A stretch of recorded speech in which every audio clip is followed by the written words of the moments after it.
Bom dia, gente. Pode sentar, fica à vontade. Sintam-se em casa. Quero demonstrar mesmo minha alegria de verdade de estar aqui com vocês por diversos motivos. Primeiro que eu amo pregar de manhã. E eu amo esse lugar aqui. Eu vim aqui na conferência, fiquei só espiando esse cenáculo aqui. É alvo das minhas mais sinceras orações para que Deus nos conceda também. É como se eu estivesse tendo um vislumbre do milênio, assim, do reino de Jesus. Obrigado. E eu queria muito um desses lá na minha igreja. Não é inveja. Não, é coisa boa. Eu quero coisa boa. Mas, de verdade, brincadeiras à parte, assim, eu não tenho palavras para agradecer como a Igreja Verbo Vivo tem sido uma bênção para a nossa comunidade, tem sido uma bênção para o AN. A gente passou por períodos muito difíceis em 2024, e o pastor João foi alguém que estava lá ajudando a gente. Sem palavras assim, não só com relação à conferência, mas o Betão, a liderança, toda a galera, vocês não têm noção de como vocês têm abençoado a Igreja AN aqui em São Paulo, e a gente não tem palavras para agradecer, mesmo assim. Então, eu estou muito feliz de estar aqui com vocês hoje. Não só por isso, mas por poder repartir um pouco do Evangelho com vocês. Então, a minha expectativa hoje é que eu possa partilhar um pouco do Evangelho. Eu sei que vocês vão ter um dia todo pela frente. E como vou ser o primeiro pregador, eu quero, de alguma forma,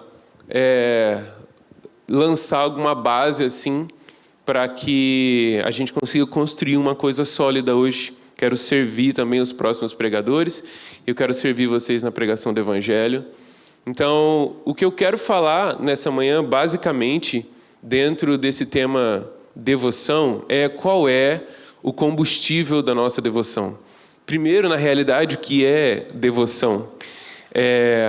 E quando eu penso em devoção, a primeira coisa que me vem à cabeça, a primeira imagem que me vem à cabeça é alguém prostrado, né? Alguém de joelhos, um devoto é alguém que dedica a vida ao alvo da sua devoção. Então, por exemplo, quando você vai, quando você lê uma história de romance, ouve falar de uma história de romance, você vê o amado que ele é devoto à sua amada.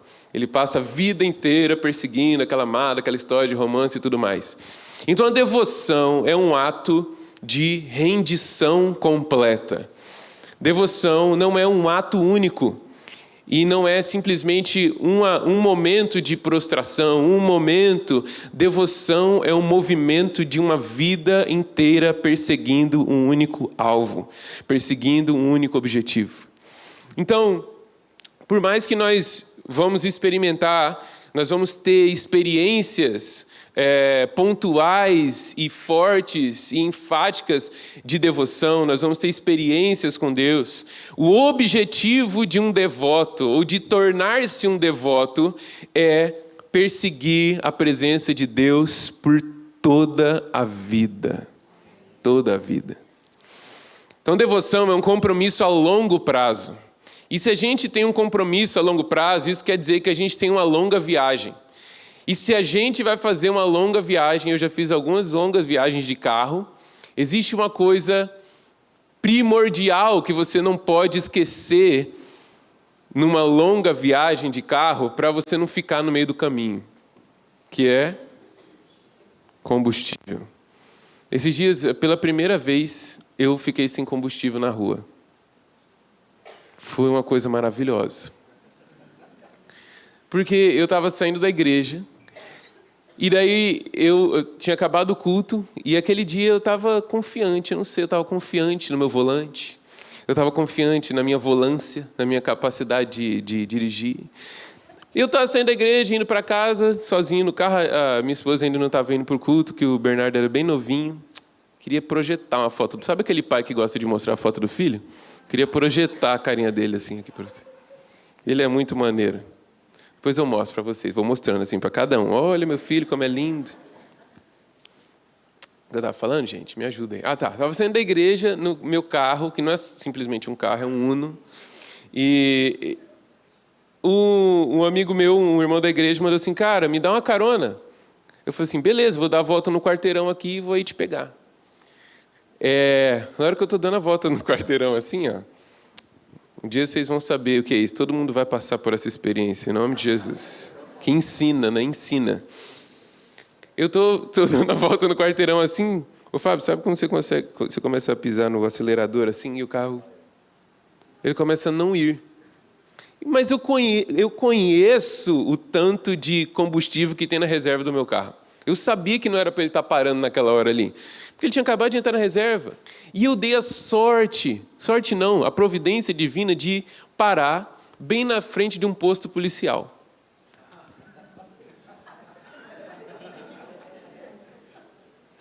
Parei ali, tirei meu triângulozinho, estava no plástico ainda, nunca tinha usado o triângulo. Aí coloquei lá no meio da rua com toda delicadeza. Aí os irmãos da igreja que estavam saindo do culto também passaram e me viram ali na frente do posto policial. E eles pararam meio que um pouco longe da guia assim e falaram assim, mano, o que foi? Eu falei, cara, acho que acabou a gasolina. Ele, vou lá no posto pegar para você e tal, traga um galão aí. Na hora que eles estão parados, os dois carros dos irmãos da igreja assim, o policial vem com educação tão poderosa. E ele falou assim, que foi aí, Joe? E eu, né? Olha a minha cara de quem é das ruas, de quem sabe lidar, né? E já sofreu várias abordagens, ó. Aí ele estava perguntando pro pessoal da igreja, o que foi aí, Joe? Não, ele falou assim, não, a gente vai ajudar ele. Não, rala, sai, rala. Mandou nessa linguagem completamente tranquila. Gente, o policial chegou em mim e falou assim, o que aconteceu aí, filho?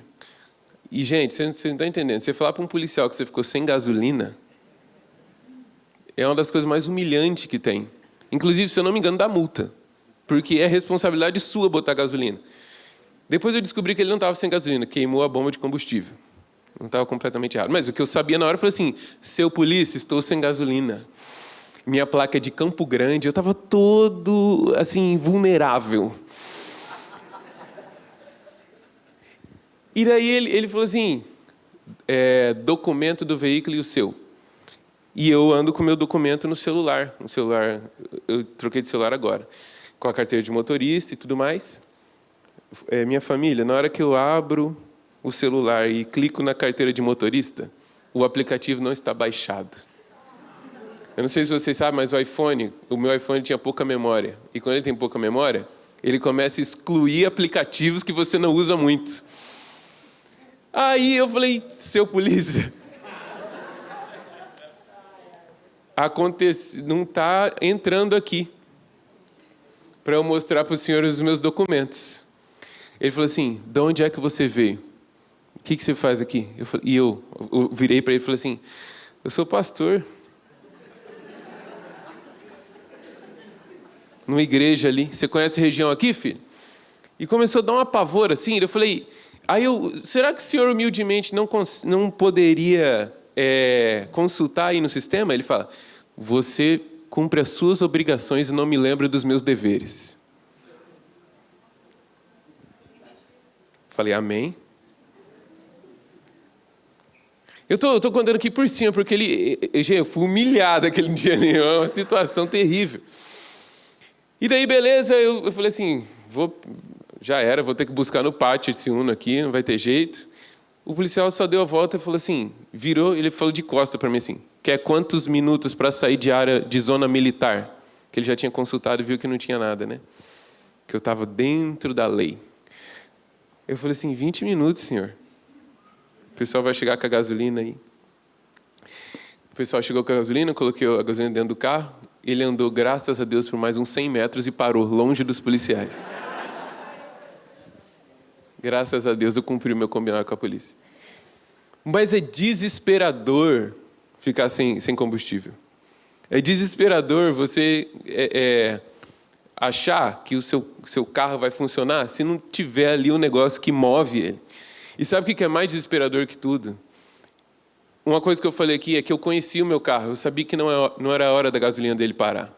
E talvez você olha para a sua devoção e você fala assim, eu acho que eu tenho uma quantidade de devoção suficiente para chegar até o dia da vinda de Jesus. Só que num dado momento, talvez você fique sem gasolina no meio do caminho. Porque você não é chamado para andar na reserva da sua devoção. Você é chamado para andar com o tanque cheio. Ô glória! No livro de Hebreus, eu não vou abrir no livro de Hebreus, eu vou abrir em 3 textos hoje com vocês, para a gente meditar a respeito disso. Mas no livro de Hebreus, fala a respeito, no capítulo 3 principalmente, do povo que saiu do Egito. Vocês sabem qual que é o livro mais triste da Bíblia? Qual que é o livro mais triste da Bíblia, na opinião de vocês? Mais triste de todos. Talvez alguém vai falar Lamentações de Jeremias, né? Porque como que não é o mais triste se o Jeremias está lamentando o tempo todo? Talvez alguém fale Eclesiastes, que o Salomão ali está azedo, amargo, né? Não tem sentido a vida. Mas o livro mais triste da Bíblia é Números. E não é porque eu não gosto de matemática. É porque no começo do livro de Números tem uma contagem do tanto de pessoas que saíram do Egito. E, se eu não me engano, são 600 mil homens só, para mais de 600 mil homens. E no final do livro, só tem 2 da primeira contagem que vão entrar na terra. Josué e Caleb. Provavelmente era mais de 1 milhão de pessoas, mas só os homens eram contados. Então o livro mais triste é: uma multidão de pessoas foi liberta do Egito e 2 chegaram na terra prometida. E o livro de Hebreus vai falar no capítulo 3: tomem cuidado para que vocês não sejam como a geração que caiu prostrada no deserto. E caiu prostrada no deserto por conta da sua incredulidade. E às vezes a gente acha que por conta, sei lá, os meus pais são crentes, eu nasci num lar cristão, eu venho para a igreja todo domingo, eu sou um bom garoto, eu sou uma boa menina, e isso é devoção o suficiente, eu sou salvo, eu fui batizado, não sei o quê, eu faço parte do grupo de jovens e tudo mais, então essa é a minha garantia, esse é o combustível aí que eu preciso, e é isso aí, vamos tocando a vida. Só que na realidade, todos nós, independente do lar que você nasceu, da qualidade dos pais que você teve, precisamos de uma experiência de encontro com Jesus. Uma coisa que tem que ser inadmissível é a gente chegar para alguém e perguntar assim: me conta aí a história. Ontem eu tive uma experiência tanto maravilhosa, um privilégio, quanto aterrorizante, que é ir no Jesuscope. Então, fui lá no podcast com o Douglas, eu estava falando pro Betão, na hora que o Douglas falou assim: fala, galera, Jesuscope! Dá um gelo assim, eu falei assim: meu Deus, eu não tenho o que falar agora. Na hora que começa a gravar, parece que foge todos os assuntos da cabeça, ele vai perguntar alguma coisa para mim, eu falo assim: não vai sair nada. E o Douglas, ele sempre pergunta para a pessoa como foi o encontro dela com Jesus. E às vezes tem algumas pessoas que a gente pergunta e fala assim: como é que você converteu? Como é que foi o seu encontro com Jesus? E a pessoa fala assim: não, eu nasci em lar cristão. Não lembro. Não lembra? Se eu perguntar para você: quando é que foi que você se encontrou com Jesus? Ou quando é que foi que Jesus te encontrou? E você virar para mim e falar assim: não lembro. Red flag, assim, acende a luz vermelha, porque como é que você não lembra do dia ou da época que Jesus abaixou na sua altura assim, ó, falou assim: vem cá, como é que você chama? E você falou: eu chamo Jacó, Senhor, eu sou enganador. Você? Então eu vou mudar seu nome, tá bom? Eu vou mudar a sua história, eu vou mudar a sua vida. Você vai chamar Israel agora. Como é que você não lembra do dia que Jesus mudou o seu nome? Não precisa ser um dia específico. No meu caso, não foi um dia específico. Foi um período de tempo. De 2013 a 2016, Jesus resolveu me encontrar. E eu era presbiteriano desde que eu nasci. Crente desde que eu nasci. Mas Jesus resolveu me encontrar. E eu nunca vou me esquecer de quando Ele baixou na minha altura, olhou nos meus olhos e mudou meu nome. Se você olha para a sua história, você olha para a sua vida e fala assim: eu acho que eu nunca tive um encontro desse com Jesus. Se me perguntarem numa pesquisa na rua se eu sou evangélico, eu vou falar assim, hoje, claro que eu sou evangélico. Quem não é evangélico no Brasil, né? Quem não crê em Deus no Brasil? Mas Jesus encontrou você. Você já olhou no fundo dos olhos dele. Ele já trocou o seu nome, porque não tem como esquecer disso. Não tem como esquecer. Você precisa disso desesperadamente. Porque esse é o começo da nossa jornada de devoção. Quando eu estava falando aqui a respeito do combustível, é porque a gente tem um alvo da nossa fé. E o alvo da nossa fé, como o Betão falou aqui, é o dia em que nós seremos plenamente transformados à imagem de Jesus Cristo. Nós seremos como Ele é. Esse é o alvo da nossa fé, só que tem um caminho até lá. E a gente está sempre em busca de uma experiência, alguém colocar a mão na nossa cabeça, ou um encontro, uma conferência, onde de repente eu vou receber uma infusão, uma transferência de poder espiritual, e de repente o desejo que eu tinha de pecar, por exemplo, desaparece, e no outro dia eu não sinto mais nenhuma vontade de pecar, e no outro dia eu desejo Jesus de todo o meu coração, eu acordo com vontade de orar, Betão, eu acordo com vontade de ler a Bíblia, eu acordo com vontade de ser discipulado, de discipular alguém, de adorar Jesus, de pregar o evangelho na minha escola, na minha faculdade, e levantar no meio do ônibus, assim. Isso é coisa boa, você tem que ter essa experiência alguma vez na sua vida. De levantar no meio do ônibus e falar assim, pessoal, é o seguinte, eu podia estar roubando, matando, podia estar vendendo bala, mas estou aqui para pregar o evangelho para vocês. E pá! Isso é coisa boa demais. Já fiz isso em ônibus, em estação na plataforma assim, da estação e tudo mais. Mas parece que a gente está sempre em busca de uma experiência de infusão espiritual, de recebimento de poder espiritual, que de repente, nós nos transformaremos em outra pessoa. Isso pode acontecer em alguma medida, mas o convite que a Bíblia tem para a gente é dizer sim a um processo de se tornar como Jesus. Se tornar como Jesus não acontece por uma experiência de transfusão espiritual. A Bíblia nos chama para um processo de obediência e de devoção até que nós sejamos como Ele. Até que nós cheguemos ao alvo da nossa vida. O motivo pelo qual a gente está andando. O motivo pelo qual a gente precisa desse combustível. Nós não podemos tratar a devoção como um fim em si mesma.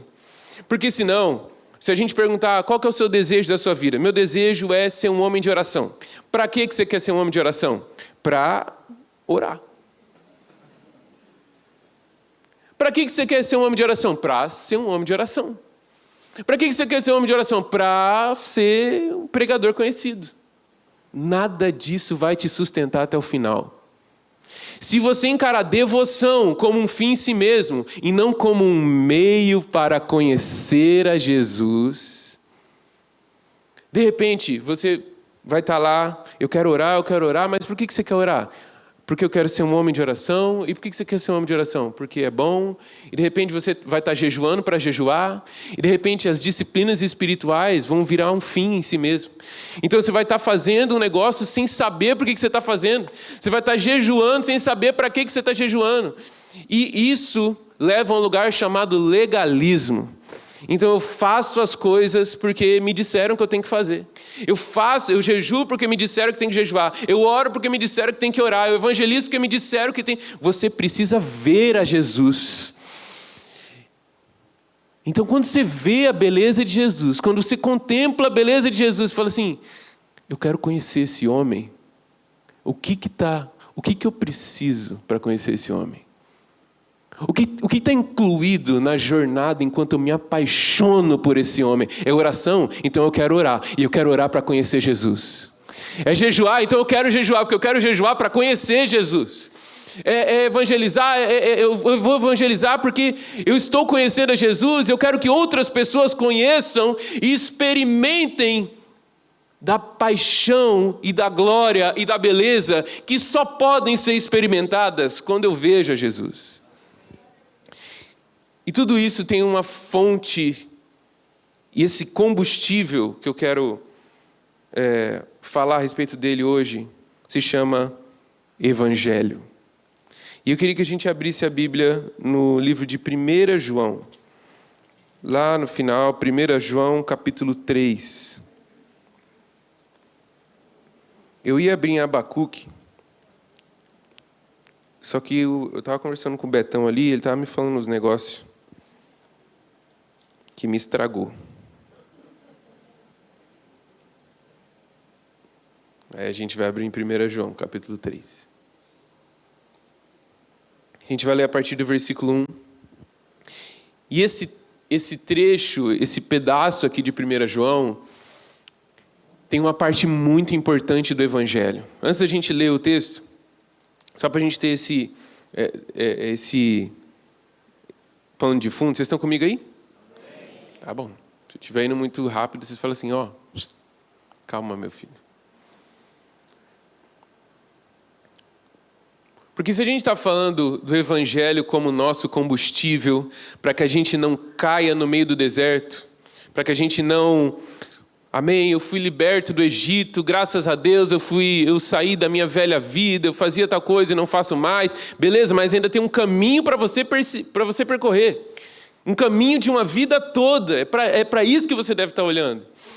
Só que muitas vezes nós presumimos que nós conhecemos o Evangelho. Eu falei um pouco disso aqui.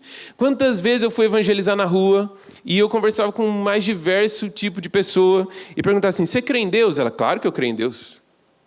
Aí você perguntava para o morador de rua, completamente entregue ao vício, você crê em Deus? Claro que eu creio em Deus. Você é evangélico? Claro que eu sou evangélico. Às vezes ele pregava para mim. Quem já teve uma experiência de pregar na rua? Você precisa ter essa experiência também, cara. De pregar na rua e o morador de rua pregar para você. Aí você pergunta assim, faz o apelo, meu filho, para eu aceitar aqui. Eu que tinha que estar... Eu estou sendo evangelizado, então? Todo mundo é evangélico porque geralmente a gente presume o evangelho. Então, nós estamos aqui numa igreja evangélica, amém? Então a gente é o quê? Evangélico. Só que eu tive uma experiência esses dias, estava reunido com os líderes de igreja caseira lá, e a gente falando do evangelho e tudo mais, a gente é evangélico e tudo mais, daí eu perguntei assim, fala para mim o que é o evangelho então. Silêncio na reunião, igual isso aqui agora. Aquele silêncio, eu falei, ferrou. Os líderes da minha igreja não estão sabendo falar o que é o evangelho. Por quê? Nós presumimos o evangelho. E de repente começou a surgir uma voz ou outra, e daí alguém começou a falar assim, o evangelho é uma boa notícia. Amém. Evangelho quer dizer boa notícia. Amém? Começamos por um lugar aqui. Então é uma boa notícia. Só que se eu chegar aqui e falar, olha, ô Gui, saiu uma herança aí para você, você está milionário, parabéns. Esse é o evangelho? Mas é uma boa notícia? É uma boa notícia. Então o evangelho é qualquer boa notícia? Não. Se você chegar em mim e falar assim, olha, o seu Uno estava lá no estacionamento, só que de repente choveu, ele cresceu e virou uma Commander.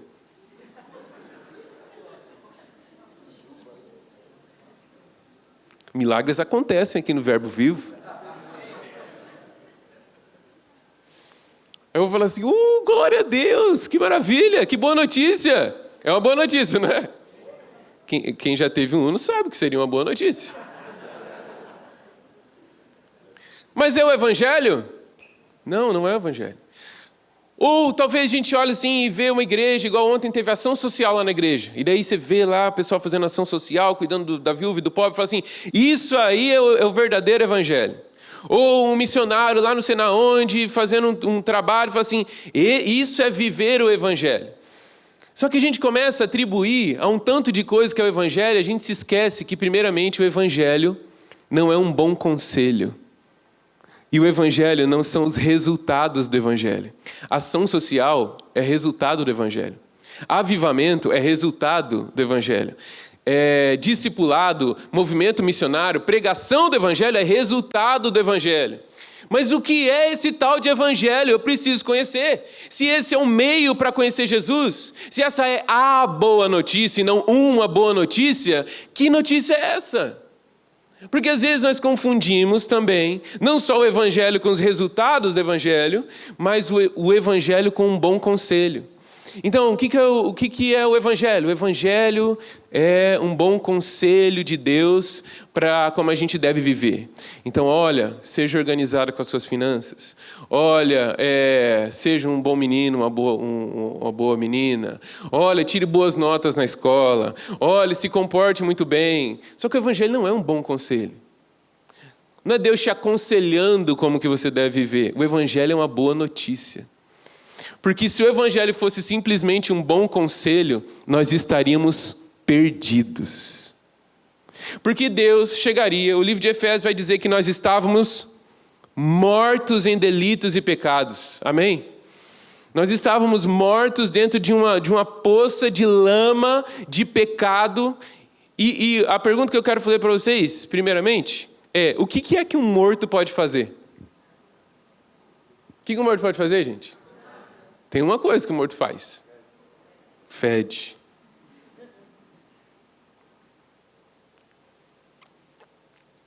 Nós éramos fétidos às narinas de Deus. A gente fedia as narinas de Deus. Não é que Deus passava por essa poça de mortos e ele ignorava. Porque a Bíblia fala que Deus não pode suportar o mal. Ele é tão bom, ele é tão puro, ele é tão perfeito, que ele não consegue olhar o mal e falar assim, tá tudo bem, outra hora Ele olhava para nós, e o livro de Efésios vai dizer que nós éramos alvo da ira de Deus. Sabe o que quer dizer ira? Ódio. O ódio santo de Deus. Nós éramos alvo da ira de Deus. E o nosso destino era experimentar da ira de Deus num lugar chamado inferno, que foi criado para Satanás e seus anjos por 10 anos, por 20 anos, por toda a eternidade. Agora imagina Deus chegando nesse lamaçal de pecadores mortos, todos os restos mortais nossos ali, esse cemitério eterno, e falar assim, olha, eu tenho um bom conselho para vocês seguirem. É o seguinte, vocês vão viver certinhos, com uma moral correta, vocês vão ser bons homens e boas mulheres, tá bom? E ele vira as costas e vai embora. O que ia acontecer? Nada. Se nós estávamos mortos, nós não estávamos em necessidade de um bom conselho de Deus. Nós estávamos em necessidade de uma intervenção de Deus. De uma voz que dissesse, ressuscita, ó vale de ossos secos, se coloquem de pé, uma palavra e um poder que fosse capaz de nos ressuscitar. E essa é a boa notícia do Evangelho, que Deus, na plenitude dos tempos, enviou o seu Filho Jesus para nascer no lugar onde os animais comiam em Belém. E do lado de fora daquele lugar, em Lucas, capítulo 2, vai dizer que os anjos cantavam uma canção que diziam, paz, glória a Deus nos mais altos céus, e paz na terra aos homens a quem Ele quer bem. Ou seja, aquela criança que nasceu no lugar onde os animais comiam, era responsável para que agora houvesse a possibilidade dos homens terem paz com Deus. Lê, que legal, paz. Mas por que a gente precisa de paz com Deus? Deixa eu lembrar vocês de um versículo que está em Romanos 8. Se Deus é por nós... Vamos de novo. Se Deus é por nós... Que bonitinho. A gente pareceu a igreja católica agora, né? Amém. Vocês não foram católicos. Amém? Que versículo gostoso, né? Se Deus é por nós, quem será contra nós, né? E se Deus é contra nós?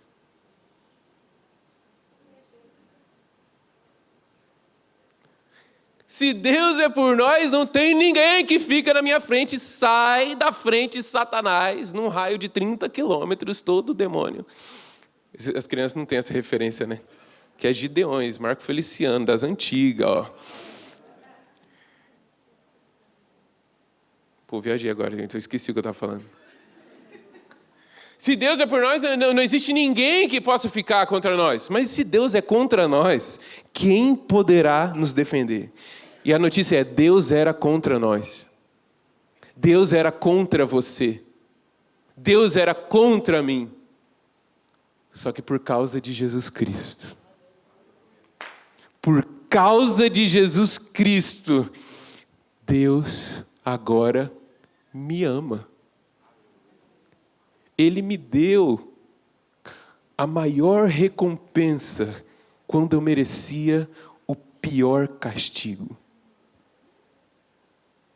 E o nome dessa notícia, olha, eu estou dando uma notícia para você agora, é Evangelho. A notícia é, você não precisa mais ir para o inferno.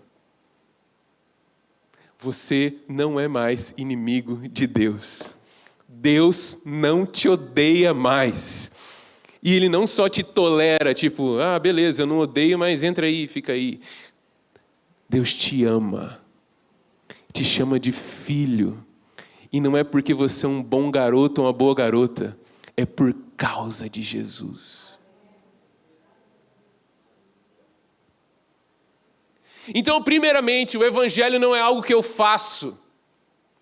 É algo que eu, como diria o grande filósofo contemporâneo, luva de pedreiro. É algo que eu recebo.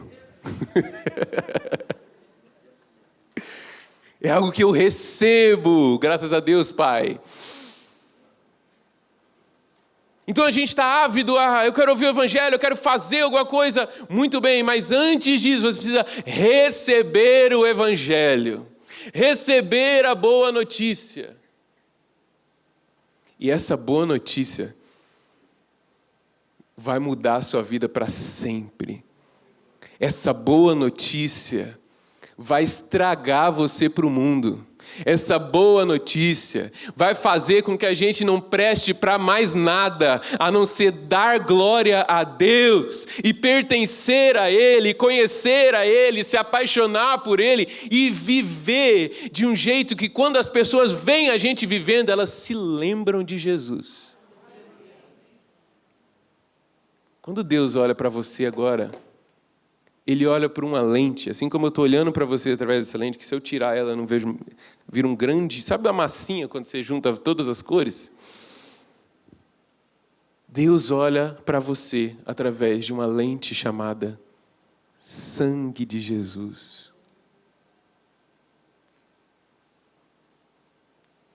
E Ele te vê puro.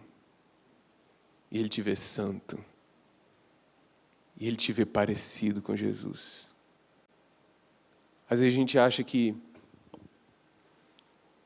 Deus Ele me ama e tal, a Bíblia promete, amém, eu creio. Mas Ele me tolera, é como se Deus tivesse, se fosse filho de Deus e tal, tudo mais, mas Ele te olhasse meio assim,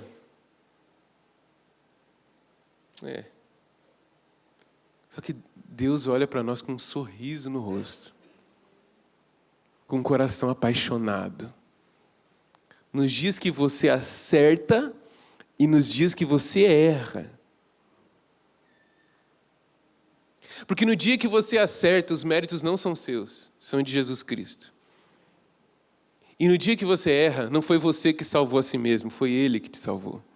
Você está sob a responsabilidade dEle. Jesus assinou com o sangue dEle um documento que te adquire como propriedade. É meu. É meu.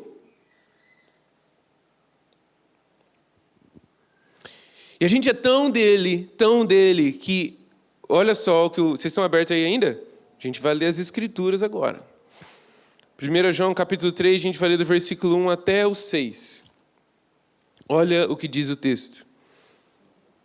Vamos ler do 2:28, porque a perícope, a parte do texto completo é do 2:28.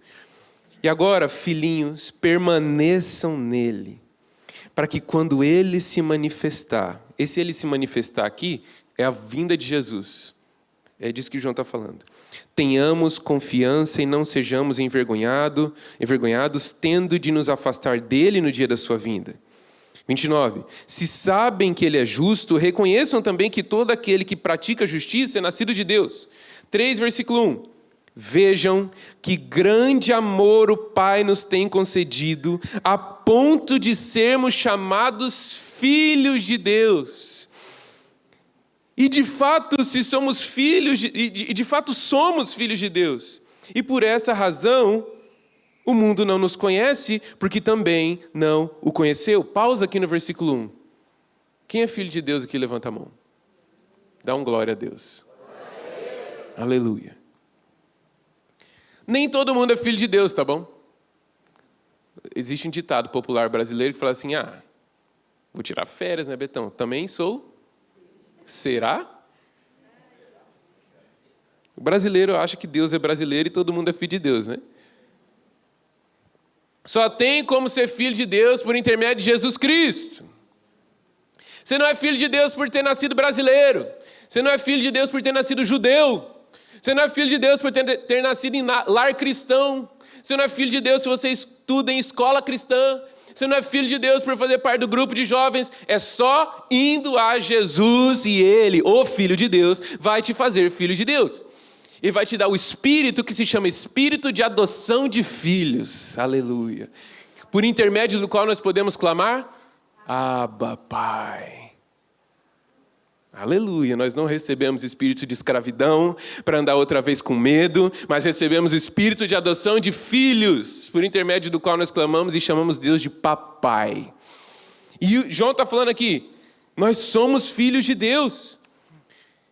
E por essa razão o mundo não nos conhece. Mas olha só, existe alguma coisa mais alta, mais elevada do que ser filho de Deus? Cara, talvez alguém pode botar uma banca e falar assim, olha, meu amigo, eu sou filho de desembargador. Todo mundo fica assim, nossa, que maneiro. Olha, eu sou filho do pastor. Legal também. O Bernardo, a cara dele é fazer isso, sou filho do pastor. Aí tem que ensinar humildade. Olha, eu sou filho de não sei quem. Mas imagina você para pensar nisso, de que o evangelho é real, Deus é real, você chegar assim, eu sou filho do Criador do universo, meu amigo. Tem alguma coisa maior do que isso? Tem alguma coisa mais elevada do que isso? Só que olha o que o versículo 2 vai falar. Amados, agora somos filhos de Deus, mas ainda não se manifestou o que haveremos de ser. Sabemos que quando Ele se manifestar, seremos semelhantes a Ele, porque haveremos de vê-lo como Ele é. O quê? João está falando que hoje nós somos filhos de Deus. Eu tenho mais nada maior do que isso para ser. Nenhuma profissão, nenhum concurso que eu passar, nenhum tanto de dinheiro que eu ganhar, nenhuma pessoa, eu posso ser filho do cara mais rico do mundo, do presidente dos Estados Unidos. Não existe nada mais elevado do que ser filho de Deus. E João vem e fala assim, olha, hoje vocês são filhos de Deus, mas no futuro eu não sei nem dizer para vocês o que vocês serão. Quê? Como assim? Só que ele fala assim, eu não sei nem dizer para vocês que você... Eita! Meu Deus do céu. Pessoal, quase dei um prejuízo grande aqui para vocês agora. Perdão por chutar o púlpito aí várias vezes, tá bom? Vou ficar até mais para cá, que eu vou chutando e demora mais para cair. Foi mal. O que eu estava falando? Fiquei nervoso. Ia dar um prejuízo grande. Ia quebrar a mesa, a caixa, de repente abrir um buraco no chão assim, cair a câmera dentro. Me ajuda aí, o que eu estava falando mesmo? Ainda não se manifestou o que haveremos de ser. E daí ele fala assim, mas eu tenho uma dica a respeito do que vocês vão ser, que é, quando Jesus se manifestar, quando Jesus voltar, no dia da vinda de Jesus, vocês, quando verem como Ele é, serão transformados e serão como Ele. Ele prossegue e vai dizendo assim, E todo o que tem nele é essa esperança. Que esperança? De um dia ser transformado como ele é, a imagem de Jesus. Todo o que tem nele é essa esperança, purifica-se a si mesmo, assim como ele é puro. Todo aquele que pratica o pecado também transgride a lei, porque o pecado é a transgressão da lei. E vocês sabem que ele se manifestou para tirar os pecados, e nele não existe pecado. Todo aquele que permanece nele não vive pecando. Todo aquele que vive pecando não o viu e nem o conheceu. João está falando basicamente que vai chegar um dia, eu vou tentar ao máximo não chutar o púlpito mais, que vai chegar um dia onde você vai ser igual a Jesus. E esse é o plano de Deus. Jesus, quando ele está pregando o sermão mais importante dele, que é o Sermão do Monte, Mateus 5, 6 e 7, ele termina o capítulo 5 dando um resumo no versículo 48. Alguém consegue abrir muito rápido aí em Mateus 5, 48 e ler para mim em voz alta? Um varão valoroso aí. Mateus 5, versículo 48. Nesse versículo está resumido qual é o objetivo da nossa vida cristã. E vocês vão ver que é simples, é fácil, é tranquilo. Alguém lê aí para mim em voz alta. Portanto, sedes vós perfeitos, como perfeito é o vosso Pai Celeste. Tá difícil?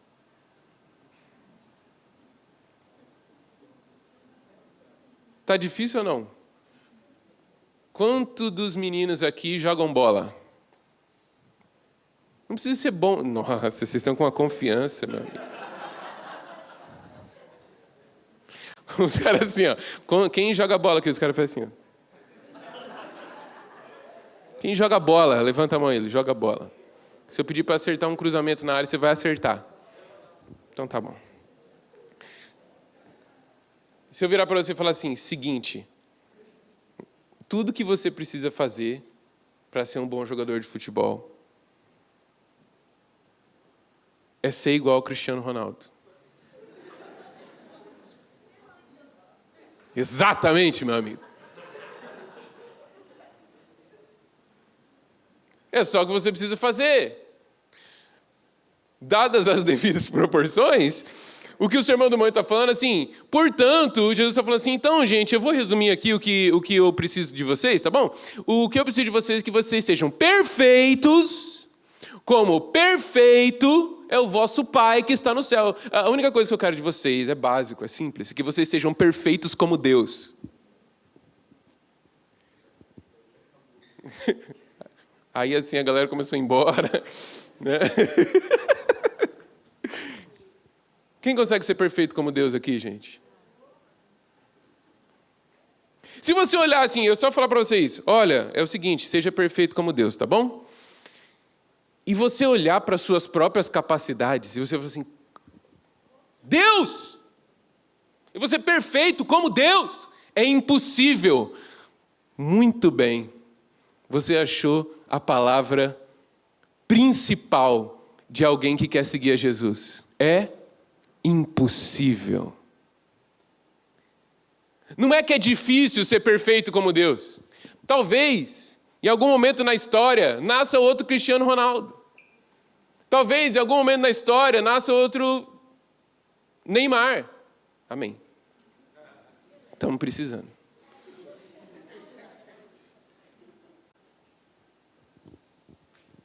Esses são os melhores jogadores da história, não tenho nenhum outro, não.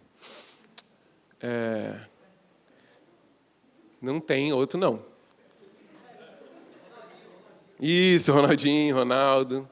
Não conheço outros.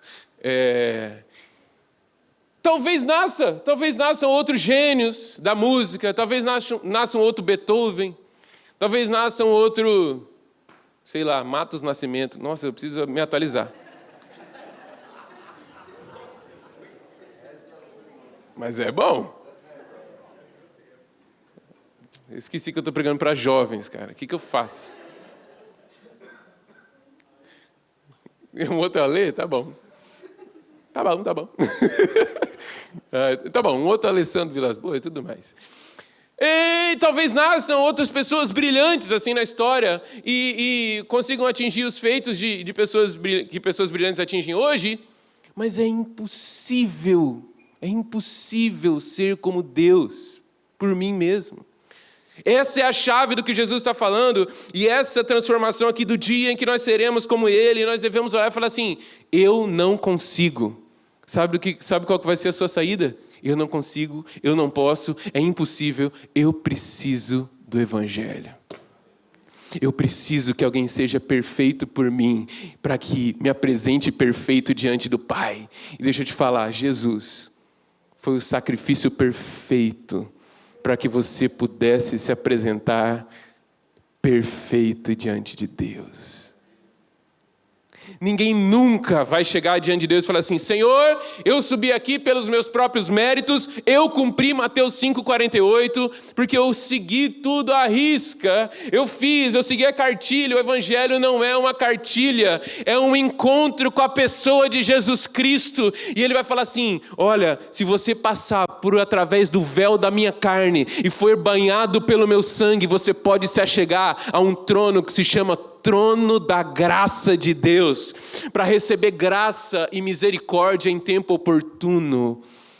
Nós temos acesso a Deus por intermédio de Jesus.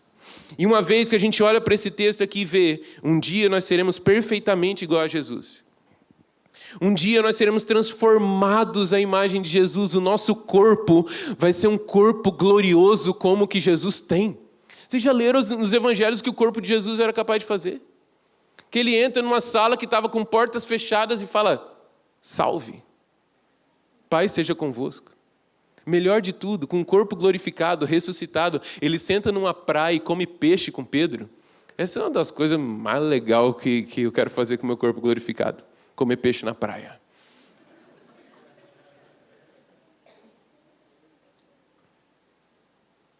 Nossos corpos vão ser transformados.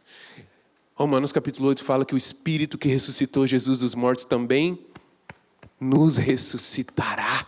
No dia da vinda de Jesus, se você morrer com Jesus, se você for salvo por Jesus, eu não vou estar, né? Mas se eu tivesse vivo e você tivesse morrido, vamos fazer o contrário? Eu morri. Eu estou morto e vocês estão vivos.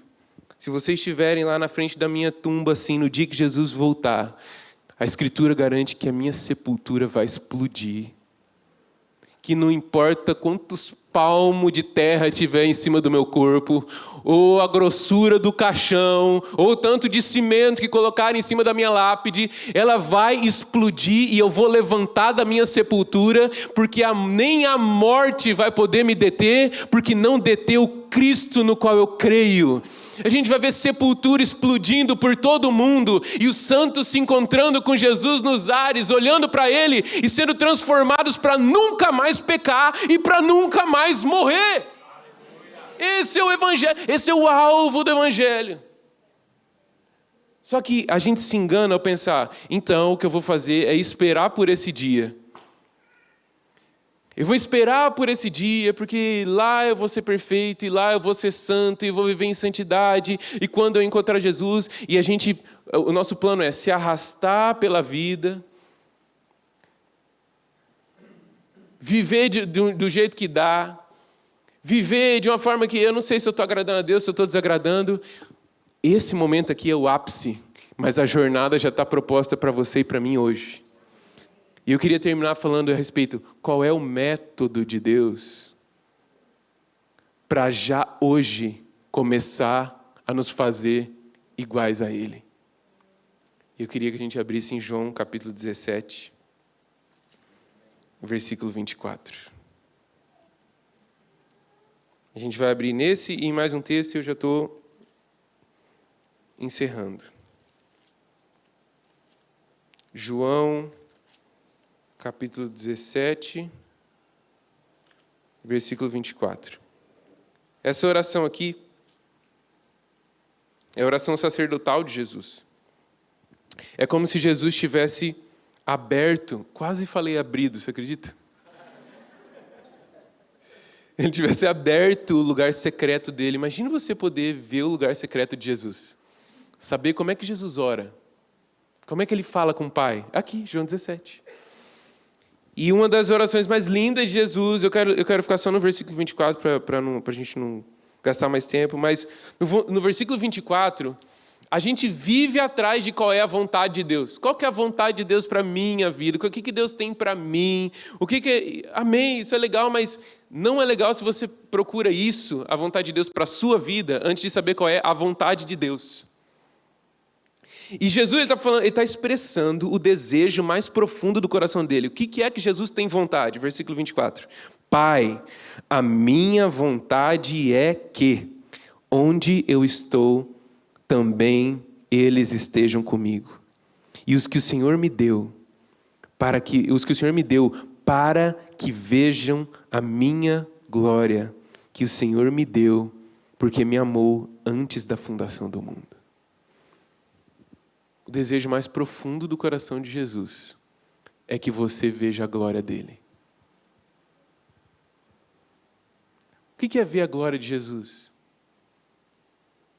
É se encontrar com Jesus e de repente perceber o quão lindo ele é, o quão verdadeiro ele é, o quão santo ele é, o quão doce ele é, o quão amigo ele é, o quão profundo ele é, o quanto ele te conhece. Jesus deseja ser visto. E ele é o único que pode desejar ser visto e ser notado sem se corromper. Se a gente desejar ser visto, se a gente desejar ser notado, a gente incorre em orgulho. Mas Jesus é tão glorioso que se ele não desejasse que nós víssemos a sua glória, ele estaria nos privando do maior bem, da maior virtude e da maior glória que alguém pode experimentar, que é conhecer a Deus. É por isso que o próprio capítulo 17 de João vai falar que a vida eterna não é ir para um lugar cheio de nuvenzinha e ficar pulando de nuvenzinha em nuvenzinha. A gente fala assim, eu quero ir para o céu, eu quero viver no céu. E a gente, o que você vai fazer no céu? Vou ficar pulando de nuvem em nuvem assim. E daí vou tocar uma harpa de vez em quando. Sabe aqueles anjinhos? Vou ficar conversando com os anjinhos. Sabe aqueles anjinhos da bochecha rosada? Gordinho, com as asinhas de filme? O que mais você vai fazer? Vou conversar com os heróis da fé. E daí nos próximos 10 bilhões de anos? Aí... Eu era da igreja presbiteriana. Eu não sei se vocês sabem. Está gravando, né? Que coisa. Mas os presbiterianos não são os mais animados dos irmãos.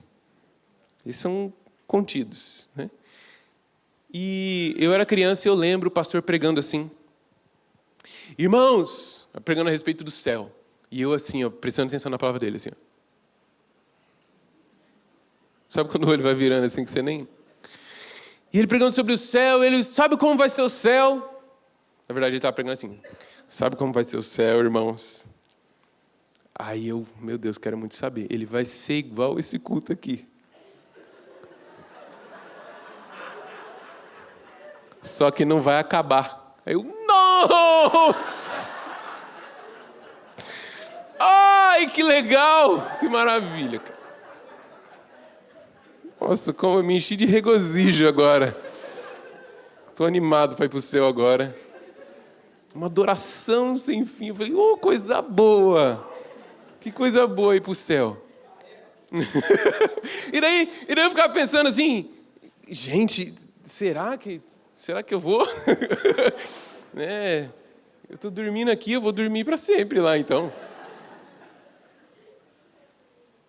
Essa é a vida eterna, é por toda a eternidade, só que a vida eterna, João 17, versículo 3, a vida eterna é essa, que conheçam a Jesus. Que conheçam a Deus e ao seu Filho Jesus Cristo. Ele é tão fascinante, ele é tão glorioso, que nem a eternidade toda vai ser suficiente para que a gente conheça toda a beleza e a glória de Jesus.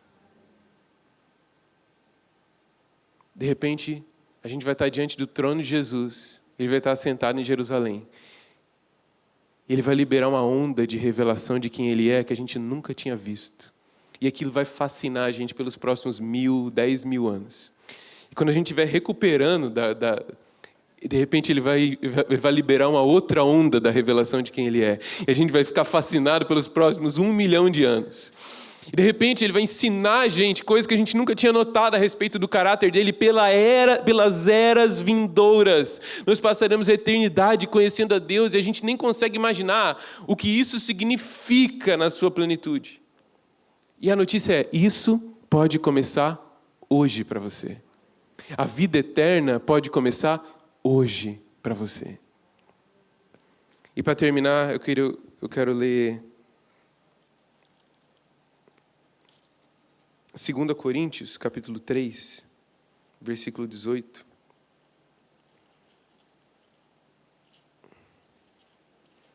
Não sei se os meninos da banda vão subir aí, se quiser subir. 2 Coríntios 3, 18 diz: E todos nós, com o rosto descoberto, contemplando a glória do Senhor, somos transformados de glória em glória na sua própria imagem, como pelo Senhor que é o Espírito. À medida em que nós contemplamos a beleza de Jesus, nós nos tornamos como Ele. O método de Deus para nos transformar à imagem de Jesus é revelando o quão glorioso Ele é. Esse é o ministério do Espírito Santo. Eu queria que você ficasse de pé agora no seu lugar para a gente orar. O Espírito Santo está aqui nessa reunião. O Espírito Santo habita dentro da gente para apontar para Jesus. Talvez até hoje você não tenha tido, uma experiência com Jesus. Talvez você ouve as pessoas contando a respeito de testemunhos e tudo mais. Eu oro para que isso aconteça na sua vida, para que você tenha um encontro radical com Jesus, para que Ele se revele a você. Mas eu oro também para que você diga sim ao processo. Sabe quando a gente faz um amigo? Você não faz um amigo do dia para a noite. Você não faz um amigo tipo assim, e aí, vamos ser amigo? Amigo.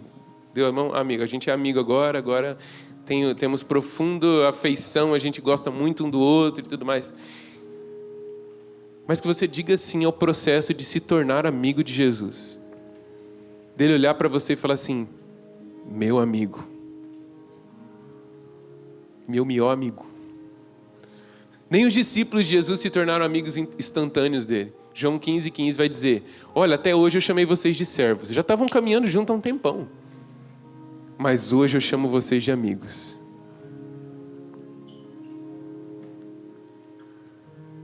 Talvez você esteja caminhando e você considera Jesus seu Salvador, mas você ainda não considera Ele seu Senhor. Talvez você, eu sou servo de Jesus, eu sirvo na igreja, eu faço parte e tudo mais, mas você não conhece Jesus como amigo. E o Espírito Santo é especialista em criar amigos de Jesus. Então esse é o meu desejo, que pelo Evangelho nessa manhã, você diga assim, a se tornar um amigo de Jesus. Eu poderia falar horas aqui sobre os atributos de Jesus, sobre a beleza dele, sobre como ele é, mas um segundo, um vislumbre dele revelando a si mesmo diante dos nossos olhos, pode nos fascinar para o resto das nossas vidas, mais do que qualquer palavra que saia da minha boca. Senhor Jesus, se revela a nós nessa manhã, se revela a nós ao longo desse dia. Nós queremos te conhecer, Jesus.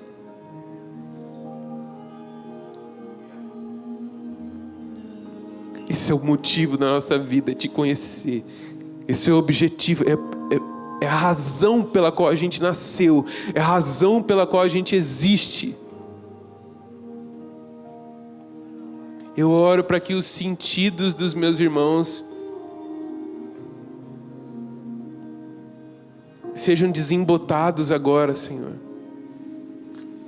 Jesus, nós precisamos da sua intervenção, porque nós vivemos num tempo onde os nossos sentidos estão constantemente saturados, cheios. As redes sociais preenchem os nossos olhos e a gente fica hipnotizado e não sobra tempo para parar e olhar para você e ver como o Senhor é. Não sobra tempo para a gente ser fascinado. Os nossos ouvidos são saturados de opiniões a respeito do que a gente tem que ser, de como a gente tem que fazer, de como a gente deve se parecer, de como tem que ser a nossa aparência, de como a gente tem que ser incrível, de como a gente tem que demonstrar e provar para os outros que a gente pode, que a gente é capaz, de como a gente tem que demonstrar o nosso valor, e não sobra tempo para ouvir o Senhor dizendo: eu te amo, filho amado, esse é o meu filho amado, no qual eu tenho prazer. Eu olho para Ele e eu me alegro. Senhor, eu oro para que os meus amigos hoje recebam de uma experiência do Seu amor. Eles já ouviram tantas vezes: Deus é amor, Deus é amor. Nós decoramos essa verdade. Eu oro por experiência agora, Senhor, de se sentir amado por Deus. Eu sou amado por Deus por causa de Jesus. Eu sou amado por Deus por causa de Jesus. Ele tem prazer em mim porque Jesus me fez filho. E eu não tenho mais um espírito de escravidão para andar escravo do medo, o medo de não ser aceito, o medo de não ser amado, o medo de ser rejeitado, o medo de continuar o legado dos meus pais, o medo de ter que provar para os outros o meu valor. Tudo isso cai por terra agora, em nome de Jesus. No momento em que nós ouvimos o Pai do alto a dizer: filho amado no qual eu tenho prazer. Eu olho para você e eu vejo a Cristo. Eu olho para você pelas lentes do sangue de Jesus. Os seus pecados foram perdoados pelo sangue de Jesus.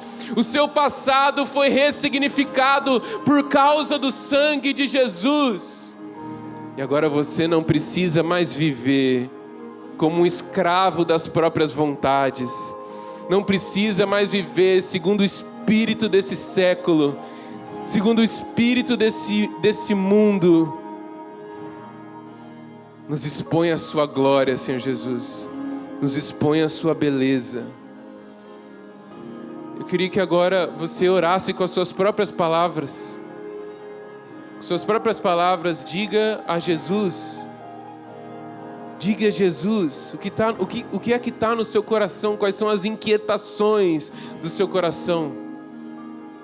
O que a mensagem do Evangelho mexeu e chacoalhou dentro de você.